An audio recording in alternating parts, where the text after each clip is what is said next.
At one time a very common sight, in the past few years, this bird has been on the decline over much of its natural range, both in the urban and rural habitats.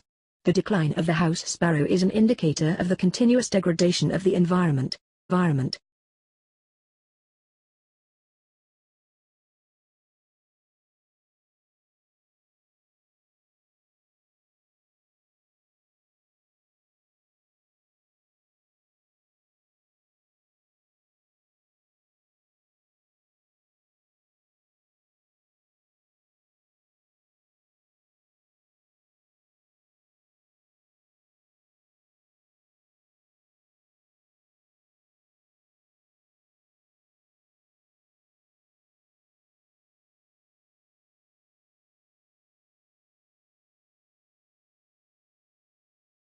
The house sparrow is, in a sense, an ambassador to the common bird species. The hope is that the conservation of the house sparrow and its habitat will in turn help save much of the common biodiversity, which shares the habitat of the house sparrows.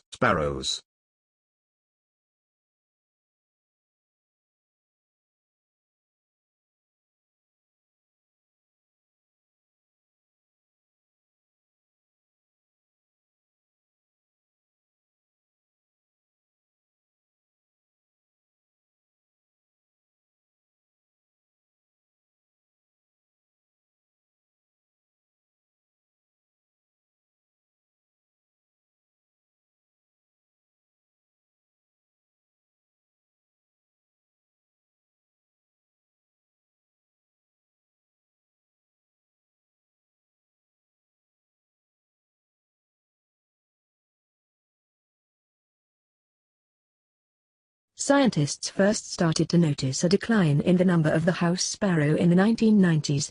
Over the last few years several campaigns, outreach and awareness programs, research surveys have been carried out to understand the decline of a species that had learned to exist in and around human habitations and was found in huge numbers in urban areas.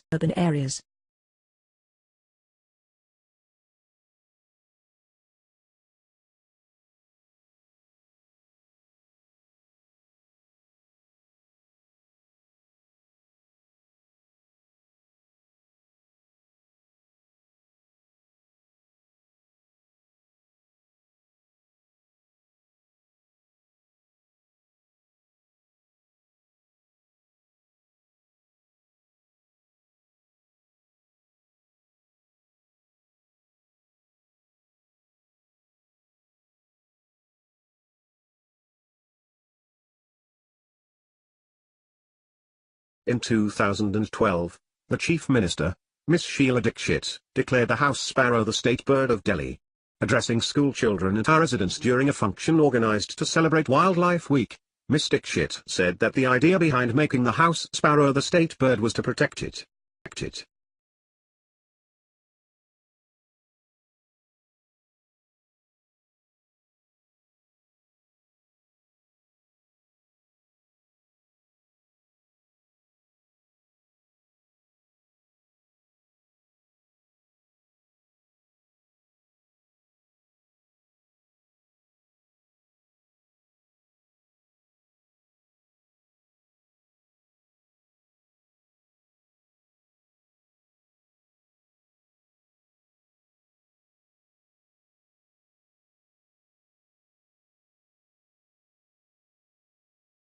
The campaign, initiated by ONGC in association with Action and Research for Conservation in Himalayas, ARCH, a local NGO, aims at the conservation of the dangerously dwindling house sparrow population in the locality and the surrounding region.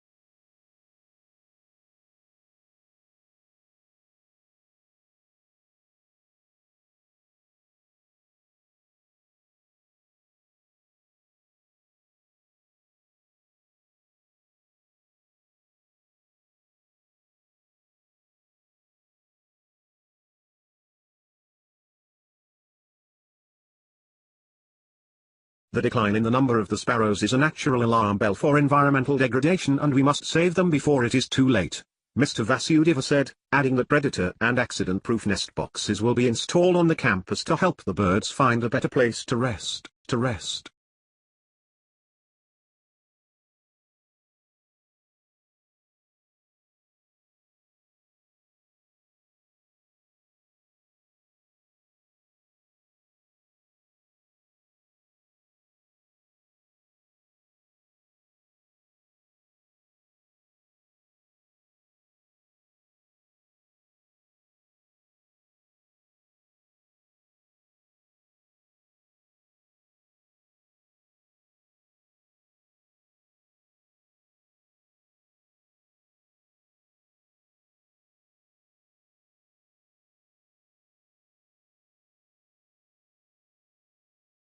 It seemed like just another day at AIIMS when my life completely changed.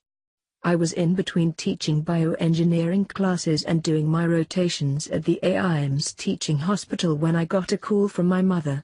She knew I was working, so she wouldn't have called unless it was really important.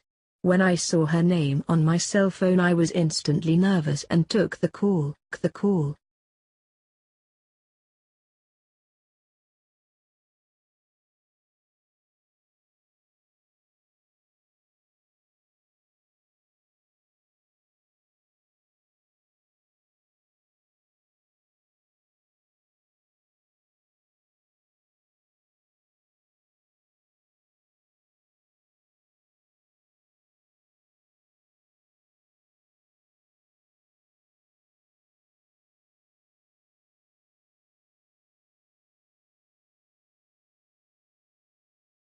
I excused myself from my class and rushed downstairs. Emotions were rushing through my mind. Would my brother be okay? How bad was the heart attack? Would he need surgery? I knew I couldn't operate on my own brother. I was too emotional to go through with the surgery. I started mentally listing which of my colleagues could perform the operation in my place, but what happened next was even worse than I imagined.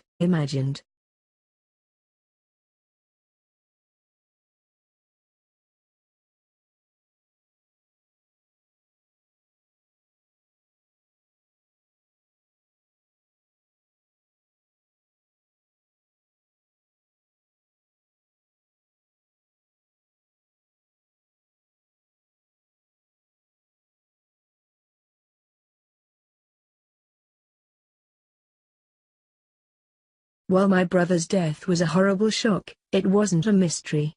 The main reason for Kapil's death was obesity. He had a clogged artery and all he needed was a simple stent to save his life. At first all I could think was that we were 8 minutes too late. If he had come in 8 minutes earlier I could have saved him. But in reality, we were years late. If only Kapil had taken his obesity seriously. Like heart attack, stroke and cancer.